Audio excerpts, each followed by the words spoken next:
Alright ladies, I'm going to be showing you how you can get rid of that cellulite, that embarrassing loose skin and fat pores as you can see on these girls right here.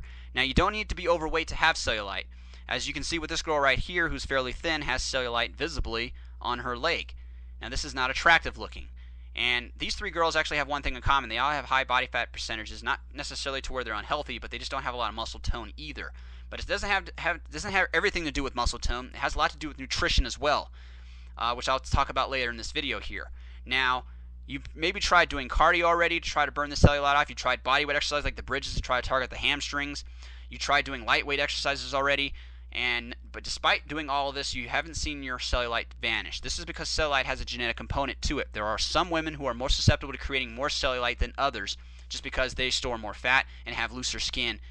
But cellulite is caused when loose to fat deposits are pushed up through the collagen fibers and connective tissue, which the collagen fibers in women are much more spaced out than in men. This is why women are more susceptible to creating cellulite than men.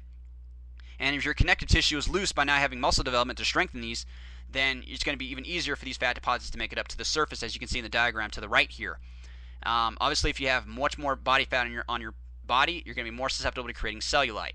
So nutrition is very key to creating healthy skin, tight skin, which I'm going to go over on some of these vitamins here. Now, you want to get this part of a balanced diet. Vitamin A, carrots, aguaje, yogurt, mangoes, and sweet potatoes are some of the foods you want to get for vitamin A source. I'm not going to get into the aguaje debate of trying to get a bigger butt with aguaje because that's just nonsense. Vitamin E, good sources are tomatoes, oils, sunflower seeds, nuts, and almonds.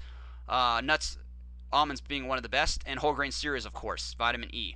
Antioxidants, good sources for that are pretty much any type of berry. These things will help to clean your system out, keep your body healthy.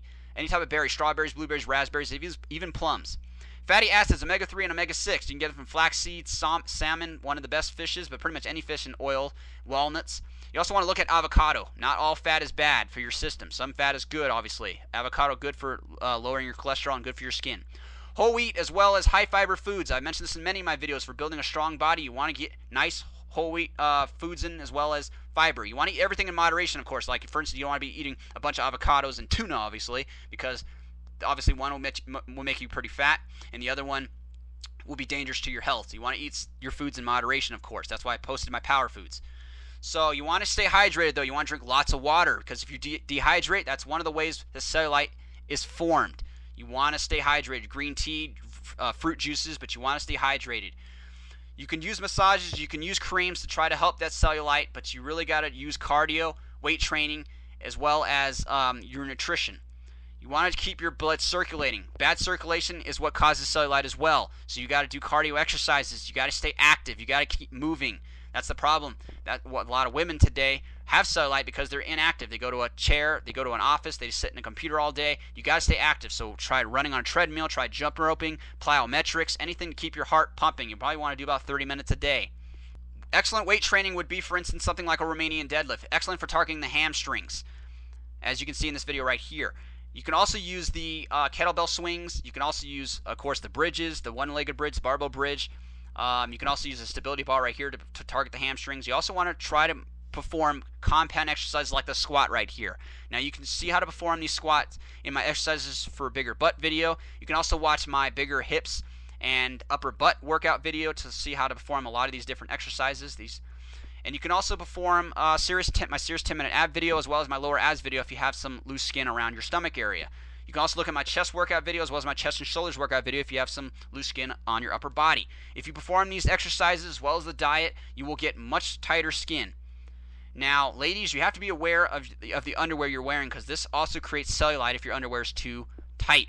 This girl right here, you can see they're digging into her skin. They're too tight. They're much too small for her body. And you can see those elastic bands are digging into her skin, cutting off circulation, creating cellulite. So the remedy to this, they say, is to wear thongs. Now, thongs put you at a much higher risk of catching a genital infection, namely a urinary infection, if you don't have good hygiene or keep wearing clean thongs. So an example to this would be a lot of women wear thongs underneath their athletic wear when they work out. So you might want to go back home, ladies, and change into a clean pair of underwear, a clean pair of thong, and that way you don't go throughout the rest of the day wearing that same thong that you worked out in, putting you at a higher risk of catching a genital infection. So as long as you keep good hygiene, keep wearing clean thongs, thongs shouldn't be any problem. They do make the female body look very attractive, But I must say, if you show your thong off in public like these girls right here, it tends to cheapen the girl and makes her seem promiscuous. Definitely not ladylike. So depending on what type of image you're trying to portray, you don't want to be showing your thong off in public. Be aware of if your thong is showing in public. You want to keep that private. Boy shorts are probably the best remedy to the situation. They look very attractive on you ladies, and you don't have to worry about genital infections or image problems with those. 100% cotton underwear, you can never go wrong with that as well. It really doesn't matter what type of undergarment you're wearing, a fashion style, ladies, because you're going to look good in anything you wear. Trust me, ladies, anything you wear is attractive on you, as long as you have the body, and you get the body through exercise and diet.